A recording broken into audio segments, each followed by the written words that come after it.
Perkenalkan, nama saya Monica Martin dari kelas manajemen 22B dengan NPM 22411082. Di video kali ini saya ingin mengulas kembali materi yang telah disampaikan oleh Bapak Ade Chandra mengenai materi manajemen modal kerja.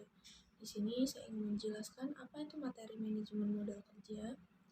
Modal kerja adalah dana yang dibutuhkan untuk perusahaan menjalankan bisnisnya. Modal kerja adalah komponen krusial dalam suatu proses bisnis manajemen. Modal kerja yang efisien berpengaruh pada kelancaran operasional perusahaan besar maupun kecil.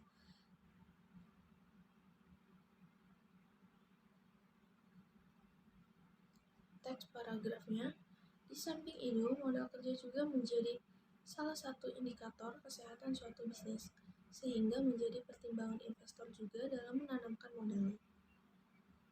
Yuk simak penjelasan lebih lanjut mengenai apa itu modal kerja, jenis-jenis, fungsi, dan perhitungan dalam video berikut ini.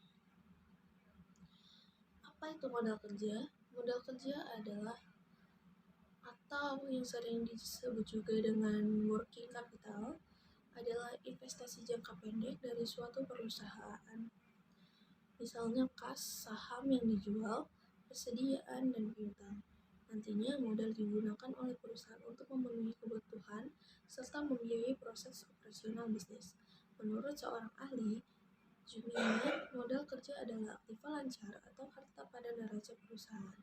Sementara itu, modal kerja bersih atau net working capital adalah harta lancar atau juga yang sering disebut aset dikurangi dengan utang dibagi pasifa lancar. Lalu ada jenis-jenis modal kerja. Secara umum, beberapa jenis modal kerja dalam suatu perusahaan adalah sebagai berikut. Yang pertama, uang tunai atau uang kas. Modal kerja paling liquid yang bisa digunakan untuk membiayai operasional bisnis secara langsung. 2. Persediaan barang atau bahan baku yang dimiliki oleh perusahaan yang nantinya diproduksi menjadi barang jadi. Yang ketiga, piutang atau modal yang diterima oleh perusahaan dari pembayaran barang atau jasa yang belum dilunasi oleh pelanggan. Yang keempat, hutang usaha. Hutang yang dimiliki waktu jangka tempo singkat dan dihasilkan dari pembelian barang atau jasa dari kreditur atau supplier lainnya. Biaya yang masih harus dibayar. Yang kelima, investasi jangka pendek. Lalu di sini ada fungsi modal kerja. Stabilitas keuangan dan modal yang mencakupi akan mendukung kelancaran dan efisiensi operasional suatu perusahaan. Semua kebutuhan dapat terpenuhi dan kewajiban dapat dibayarkan tepat waktu. Jika perusahaan memiliki modal kerja yang memadai, jadi dalam suatu perusahaan fungsi modal kerja adalah sebagai berikut. Yang pertama, keberlangsungan perusahaan akan terjamin jika memiliki modal yang cukup, terutama saat terjadi krisis yang mengakibatkan penurunan nilai aset yang dapat diubah menjadi uang tunai. Yang kedua, memberikan layanan yang lebih baik, lancar, dan cepat kepada pelanggan dengan dukungan modal yang mencakupi. Lalu ada fungsi modal kerja. Lanjutannya yang nomor 3, elunasi semua kewajiban sesuai dengan tenggat waktu yang ditetapkan oleh pihak ketiga seperti utang dan pinjaman bank. Yang keempat, memberikan kredit kepada konsumen dengan syarat-syarat menguntungkan dan mudah. Yang kelima, membantu meningkatkan efektivitas dan efisiensi kegiatan internal dan eksternal perusahaan dengan adanya modal yang stabil. Yang keenam, modal mencakupi dapat menutupi kerugian perusahaan tanpa mengganggu kondisi keuangan perusahaan secara keseluruhan. Ketujuh, perusahaan dapat memenuhi hak-hak pekerja terhadap dengan gaji, tunjangan, dan asuransi keselamatan kerja. Lalu yang kedelapan, mempercepat pengumpulan piutang dari pelanggan. Dan yang kesembilan, memungkinkan perusahaan untuk menggunakan aset lancar secara optimal seperti piutang dan persediaan barang. Cara menghitung modal kerja. Modal kerja adalah komponen yang berperan penting dalam peningkatan kualitas produk suatu perusahaan. Perhitungan modal kerja bertujuan untuk mengetahui laba kotor utang perusahaan hingga jumlah keuntungan atau laba bersih yang dapat didapatkan perusahaan. Adapun beberapa yang digunakan untuk menghitung modal kerja adalah sebagai berikut.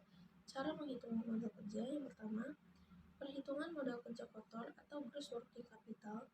Perhitungan modal kerja gross dilakukan dengan menghitung jumlah aktiva lancar yang dimiliki oleh perusahaan. Contohnya, perusahaan X mempunyai kas sebesar 500 juta, investasi jangka pendek sebesar 150 juta, persediaan barang sebesar 100 juta, dan piutangnya sebesar 150 juta. Maka modal kerja kotor yang dimiliki oleh perusahaan X adalah sebagai berikut. Modal kerja kotor sama dengan kas ditambah investasi jangka pendek, ditambah persediaan barang, ditambah piutang. Sama aja dengan modal kerja kotor sama dengan 500 juta, ditambah 150 juta, ditambah 100 juta, ditambah 150 juta. Lalu totalnya modal kerja kotor adalah 900 juta. Jadi modal kerja kotor atau gross working capital yang dimiliki oleh perusahaan X adalah sebesar 900 juta. Perhitungan modal kerja bersih atau net working capital. Perhitungan modal kerja bersih adalah dengan mengurangi total utang jangka pendek atau liabilitas lancar dengan jumlah aktiva lancar. Contohnya, perusahaan X yang sebelumnya mempunyai aktiva lancar sebesar 900 juta, rupanya memiliki utang usaha sebesar 100 juta dan biaya yang masih harus dibayarkan adalah sebesar 70 juta. Maka modal kerja bersih yang dimiliki perusahaan X adalah sebagai berikut. Modal kerja bersih sama dengan aktiva lancar dikurang liabilitas lancar sama aja dengan modal kerja bersih sama dengan 900 juta dikurang utang usaha ditambah biaya yang harus dibayar. Modal kerja bersih sama dengan 900 juta dikurang 100 juta ditambah 70 juta. Modal kerja bersih sama dengan 900 juta dikurang 170 juta. Modal kerja bersih untuk saat ini 730 juta. Jadi modal kerja bersih net working capital yang dimiliki oleh perusahaan X adalah sebesar 730 juta.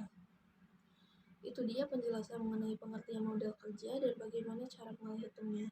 Mengingat modal kerja adalah komponen yang berpengaruh besar pada keberlangsungan bisnis, maka Sobat OCBC NISP perlu menyiapkan dengan baik sebelum membangun suatu bisnis.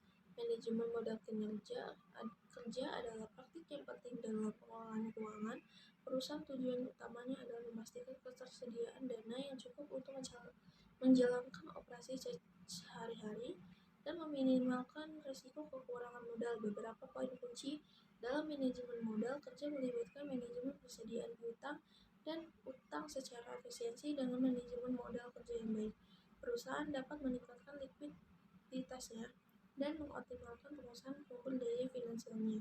Kesimpulannya, manajemen modal kerja merupakan aspek vital dalam mencapai stabilitas dan pertumbuhan bisnis. Sekian itu saja yang bisa dapat saya sampaikan. Terima kasih. Wassalamualaikum warahmatullahi wabarakatuh.